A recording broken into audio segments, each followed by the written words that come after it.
Morning. So, today I'm going to be having a look at a little Renault because the speedo cable went on it. It was driving up a hill, it was whining, it went pink, and the speedo dropped off. So, while Dad's prepping a landy for painting the side of it, I'm going to pull the speedo cable out, do some investigation, see whether the cable's gone or the speedo drive's gone, and go from there, see if we can get speedo working again. So going from the Haynes manual over here. Haynes manual. I've got to. I've read it and had a quick check of it. Trying to figure out what I need to do. And it says first you got to remove the instrument panel, which is here. Obviously the speedo's there. The cable will come down from the box, which is over here. You might not be able to see it. See that cable there, comes into the back of the box there. I'll see if I can get, that's the cable. So I'm going to pull this out, because it runs from there, up there, through the bulkhead into the cluster. Pull the cluster out, and then I'll pull the cable from that side, and have a look, see if the cable comes in two parts. If it comes in two parts, the cable snapped.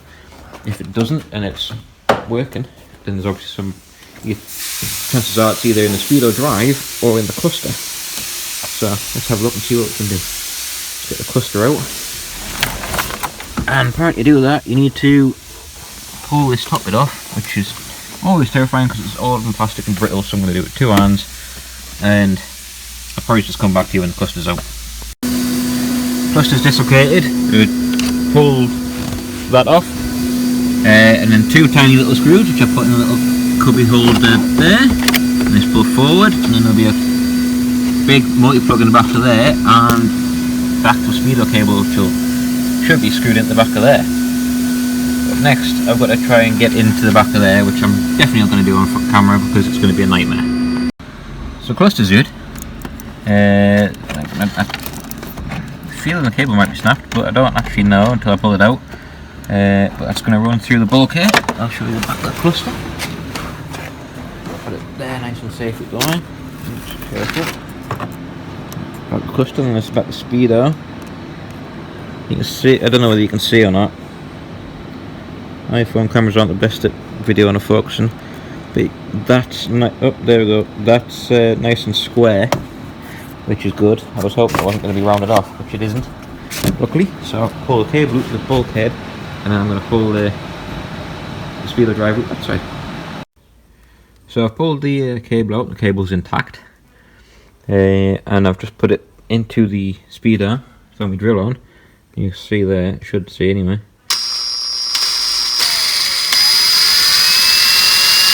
There we go. So that's working hunky-dory. So, chances are the problem's in the box. I've got to try and get the speedo drive out now. So the speedo drive is in the bottom of the box here. It is doing that hole there in the bottom of there. So I've got to try and get something in there. Maybe a set of pliers. I might be able to get in and just pull it out. But these things aren't usually that simple. So I'm going to try that.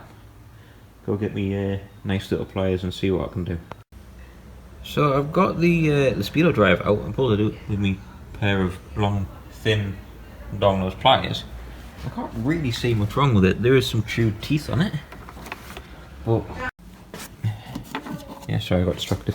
But yeah, you can see it's a little bit chewed. It's not horrendous. I've seen worse. So I've got my endoscope out from Aldi. So I'm going to send this down. I'll turn the lights on. Which one's the light? That one? Turn the light on, and then send this down the hole and see what it looks like. So update on that Renault. Pulled it all apart, obviously got the speedo drive out, had a look in with the endoscope. There's nothing to see, a little bit dirty in there. I'll clean it out, make sure it's nice and free. That might be why it's chewed it, because it's got a lump of dirt in, locked it up. But finding one of these speedo drives is about as hard as it comes. Obviously not a common car, not popular on the restoration side either, being a 1.4 automatic. Different story if it was a GT turbo or something, or there's bits everywhere for them. But a little 1.4 automatic, can't find the bits. If you're lucky and you got part numbers on the bits, you can find bits searching, but this doesn't have part numbers on. Nothing, I've checked. So I've tried Taylor's, I've tried Renault themselves. Obviously it's too old for their system, so they've rang Renault bigger boys, and they're having a look through their old microfiche systems, see if they can find a part number for us.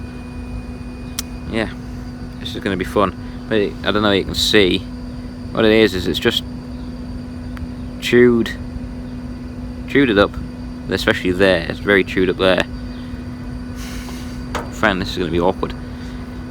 I'm thinking if it comes to it, I might just measure how wide it is, how big it is, and there's two options.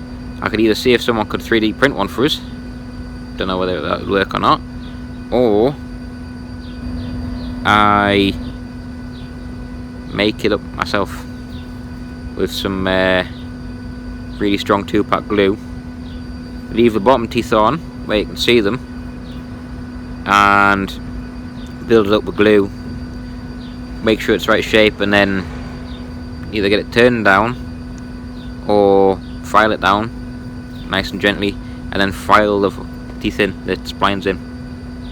Don't fancy either of those ones, so hopefully we'll get somewhere with it. Wish us luck. Plus I think that'll be the end of this video today, like, because unless I can find one of these, which is very, very rare, this is going to be a long job. So I think I'll knock this on the head, and I'll bring you back with a part 2 when she's fixed. Keep tuned.